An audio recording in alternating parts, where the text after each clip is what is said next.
The Boarded Window by Ambrose Bierce. In 1830, only a few miles away from what is now the great city of Cincinnati, lay an immense and almost unbroken forest.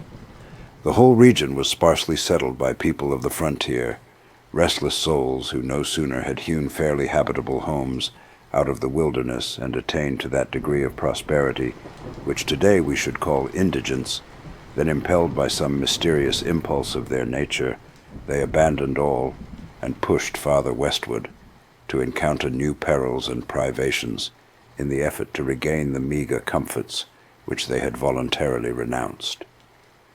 Many of them had already forsaken that region for the remoter settlements, but among those remaining was one who had been of those first arriving.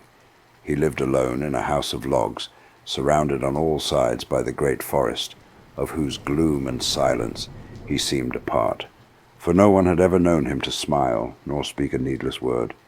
His simple wants were supplied by the sale or barter of skins of wild animals in the river town, for not a thing did he grow upon the land which, if needful, he might have claimed by right of undisturbed possession. There were evidences of improvement. A few acres of ground immediately about the house had once been cleared of its trees, the decayed stumps of which were half concealed by the new growth that had been suffered to repair the ravage wrought by the axe. Apparently the man's zeal for agriculture had burned with a failing flame, expiring in penitential ashes. The little log house, with its chimney of sticks, its roof of warping clapboards weighted with traversing poles, and its chinking of clay, had a single door, and directly opposite, a window. The latter, however, was boarded up. Nobody could remember a time when it was not. And none knew why it was so closed, certainly not because of the occupant's dislike of light and air, for on those rare occasions when a hunter had passed that lonely spot, the recluse had commonly been seen sunning himself on his doorstep, if heaven had provided sunshine for his need. I fancy there are few persons living today who ever knew the secret of that window, but I am one, as you shall see. The man's name was said to be Murlock. He was apparently 70 years old, actually about 50. Something besides years had had a hand in his aging. His hair and long, full beard were white, his grey, lustreless eyes sunken, his face singularly seamed with wrinkles which appeared to belong to two intersecting systems. In figure he was tall and spare, with a stoop of the shoulders, a burden-bearer. I never saw him. These particulars I learned from my grandfather, from whom also I got the man's story when I was a lad. He had known him when living nearby in that early day.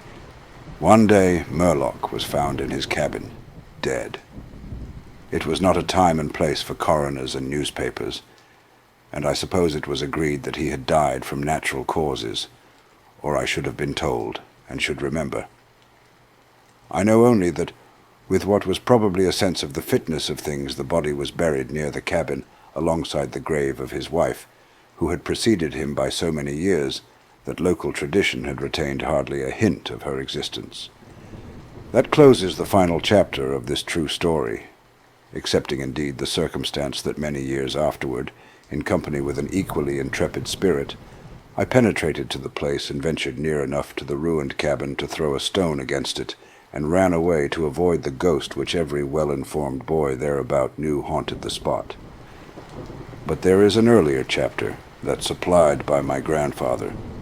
When Murlock built his cabin and began laying sturdily about with his axe to hew out a farm, the rifle meanwhile his means of support, he was young, strong, and full of hope. In that eastern country whence he came, he had married, as was the fashion, a young woman in all ways worthy of his honest devotion, who shared the dangers and privations of his lot with a willing spirit and light heart. There is no known record of her name. Of her charms of mind and person tradition is silent, and the doubter is at liberty to entertain his doubt. But God forbid that I should share it. Of their affection and happiness there is abundant assurance in every added day of the man's widowed life. For what but the magnetism of a blessed memory could have chained that venturesome spirit to a lot like that. One day Murlock returned from gunning in a distant part of the forest to find his wife prostrate with fever and delirious. There was no physician within miles, no neighbor, nor was she in a condition to be left to summon help. So he set about the task of nursing her back to health. But at the end of the third day, she fell into unconsciousness, and so passed away, apparently, with never a gleam of returning reason. From what we know of a nature like his, we may venture to sketch in some of the details of the outline picture drawn by my grandfather. When convinced that she was dead, Murlock had sense enough to remember that the dead must be prepared for burial. In performance of this sacred duty, he blundered now and again, did certain things incorrectly, and others which he did correctly were done over and over. His occasional failures to accomplish some simple and ordinary act filled him with astonishment, like that of a drunken man who wonders at the suspension of familiar natural laws. He was surprised, too, that he did not weep, surprised and a little ashamed. Surely it is unkind not to weep for the dead. "Tomorrow," he said aloud, "I shall have to make the coffin and dig the grave, and then I shall miss her, when she is no longer in sight. But now, she is dead, of course. But it is all right. It must be all right somehow. Things cannot be so bad as they seem." He stood over the body in the fading light, adjusting the hair and putting the finishing touches to the simple toilet, doing all mechanically, with soulless care. And still, through his consciousness, ran an undersense of conviction that all was right, that he should have her again as before, and everything explained. He had had no experience in grief. His capacity had not been enlarged by use. His heart could not contain it all, nor his imagination rightly conceive it. He did not know he was so hard struck. That knowledge would come later, and never go.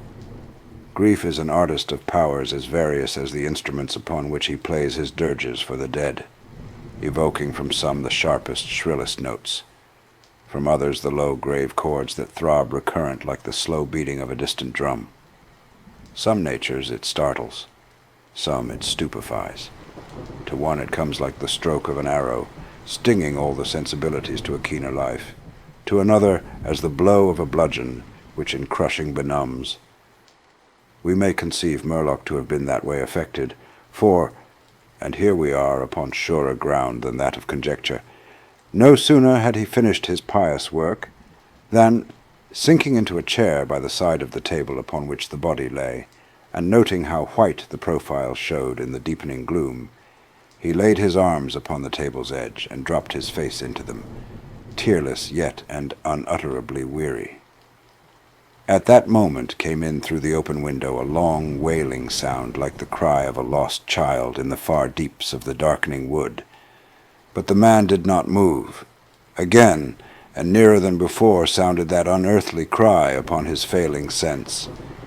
Perhaps it was a wild beast. Perhaps it was a dream. For Murlock was asleep. Some hours later, as it afterward appeared, this unfaithful watcher awoke and, lifting his head from his arms, intently listened. He knew not why. There in the black darkness by the side of the dead, recalling all without a shock, he strained his eyes to see. He knew not what. His senses were all alert. His breath was suspended. His blood had stilled its tides, as if to assist the silence. Who? What had waked him? And where was it? Suddenly the table shook beneath his arms, and at the same moment he heard, or fancied that he heard, a light, soft step. Another. Sounds as of bare feet upon the floor.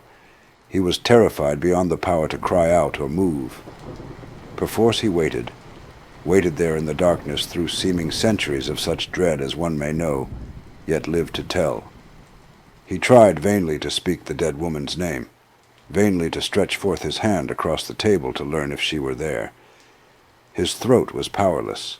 His arms and hands were like lead. Then occurred something most frightful. Some heavy body seemed hurled against the table.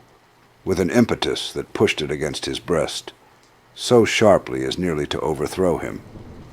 And at the same instant he heard and felt the fall of something upon the floor, with so violent a thump that the whole house was shaken by the impact.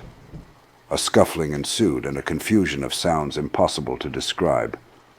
Murlock had risen to his feet. Fear had by excess forfeited control of his faculties. He flung his hands upon the table. Nothing was there. There is a point at which terror may turn to madness, and madness incites to action. With no definite intent, from no motive but the wayward impulse of a madman, Murlock sprang to the wall, with a little groping seized his loaded rifle, and without aim discharged it. By the flash which lit up the room with a vivid illumination, he saw an enormous panther, dragging the dead woman toward the window, its teeth fixed in her throat. Then there were darkness blacker than before, and silence. And when he returned to consciousness, the sun was high, and the wood vocal with songs of birds. The body lay near the window, where the beast had left it, when frightened away by the flash and report of the rifle. The clothing was deranged, the long hair in disorder, the limbs lay anyhow. From the throat, dreadfully lacerated, had issued a pool of blood, not yet entirely coagulated. The ribbon with which he had bound the wrists was broken. The hands were tightly clenched. Between the teeth was a fragment of the animal's ear.